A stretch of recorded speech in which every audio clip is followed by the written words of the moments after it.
Genesis chapter 10. The genealogy of Noah. Now this is the genealogy of Noah's sons: Shem, Ham, and Japheth, and sons were born to them after the flood. The sons of Japheth were Gomer, Magog, Madai, Javan, Elisa, Tubal, Meshech, and Tiras. The sons of Gomer were Ashkenaz, Rephath, and Togarmah. The sons of Javan were Elisha, Tarshish, the Kittim, and Rodians. From these, the coastal nations were separated into their lands, each according to his language, in their tribes and nations. The sons of Ham were Cush, Mizraim, Put, and Canaan. The sons of Cush were Seba, Havilah, Sabta, Rama, and Sabtecha. And the sons of Rama were Sheba and Dedan. Cush begot Nimrod. He began to be a giant on the earth. He was a giant, a hunter before the Lord God. Therefore they would say, as Nimrod the giant, the hunter before the Lord. And the beginning of his kingdom was Babylon, Erech, Akkad, and Calneh, in the land of Shinar. From that land he went to Assyria and built Nineveh, Rehoboth, Calah, and Resen, between Nineveh and Calah, the principal city. Mizraim begot Ludim, Enemim, Lehabim, Naptuhim, Pathrusim, and Caslehim, from whom came the Philistines and the Caphtorim. Canaan begot Sidon his firstborn, and the Shettit, the Jebusite, the Amorite, and the Girgashite, the Hivites, the Arkites, and the Sinite, the Arvadite, the Zemarite, and the Hamalathite. Afterward, the tribes of the Canaanites were dispersed, and the border of the Canaanites was from Sidon, as you go toward Gerar, as far as Gaza, then as you go toward Sodom, Gomorrah, Admah, and Zeboim, as far as Lasha.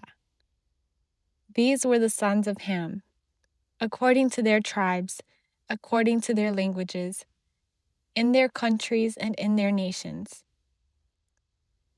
Now sons were also born to Shem himself, the father of all the sons of Eber, the brother of Japheth the elder.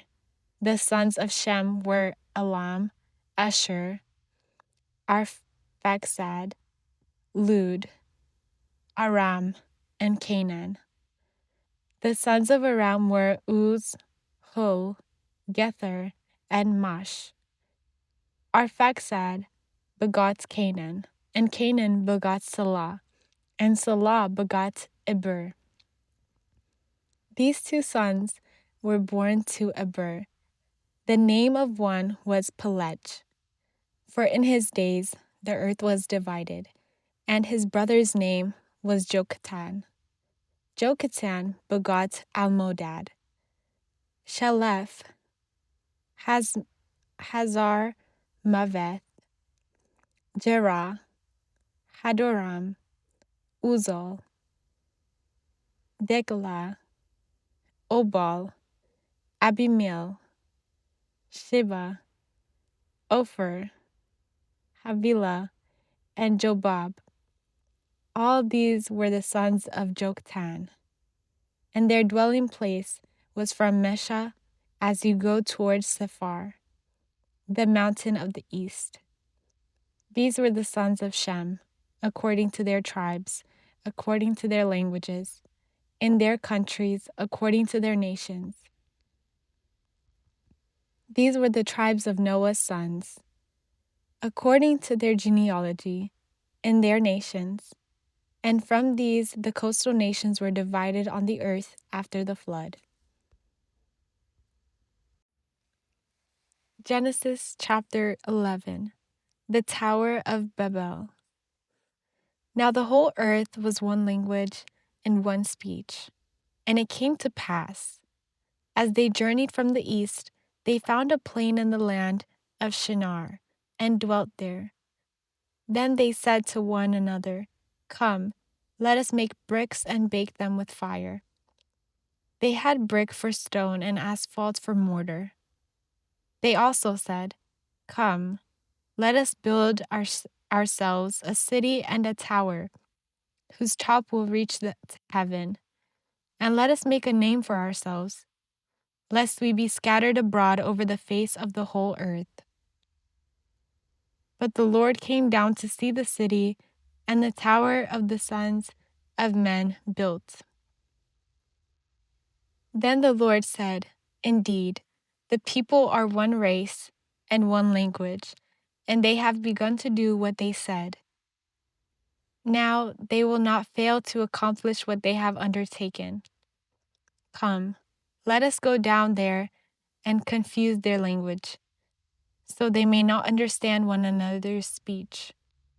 So the Lord scattered them abroad from there over the face of all the earth, and they ceased building the city and the tower. Therefore, its name is called Babel, because there the Lord confused the languages of all the earth, and from there the Lord God scattered them abroad over the face of all the earth. The genealogy of Shem. Now this is the genealogy of Shem. Shem was 100 years old and begot Arphaxad 2 years after the flood. After he begot Arphaxad, Shem lived 500 years and begot sons and daughters, and he died. Now Arphaxad lived 135 years and begot Canaan. After he begot Canaan, Arphaxad lived 430 years and begot sons and daughters, and he died. Now Canaan lived 130 years and begot Salah. So after he begot Salah, Canaan lived 330 years and begot sons and daughters, and he died. Now Salah lived 130 years and begot Eber.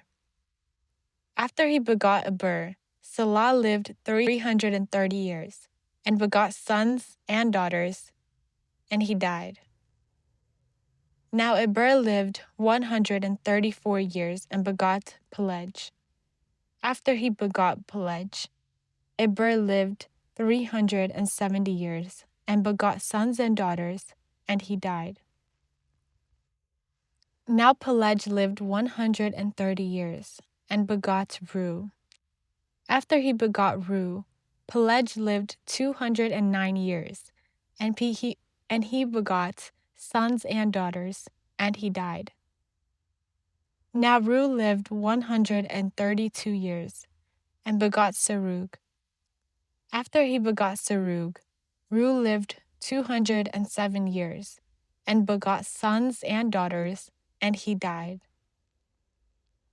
Now Serug lived 130 years and begot Nahor. After he begot Nahor, Serug lived 200 years and begot sons and daughters, and he died. Nahor lived 79 years and begot Terah. After he begot Terah, Nahor lived 129 years and begot sons and daughters, and he died. Now Terah lived 70 years and begot Abram, Nahor, and Haran. The genealogy of Terah. Now this is the genealogy of Terah. Terah begot Abram, Nahor, and Haran begot Lot. So Haran died before his father Terah in his native land, in Ur of the Chaldeans. Then Abraham and Nahor took wives. The name of Abram's wife was Sarai, and the name of Nahor's wife, Milcah, the daughter of Haran, the father of Milcah and Iscah. But Sarai was barren and had no child. Now Terah took his son Abram and his grandson Lot, the son of Haran, and his daughter-in-law Sarai, his son Abram's wife, and led them out from Ur of Chaldeans to go to the land of Canaan. And they came to Haran and dwelt there. So the days of Terah were 205 years, and Terah died in Haran.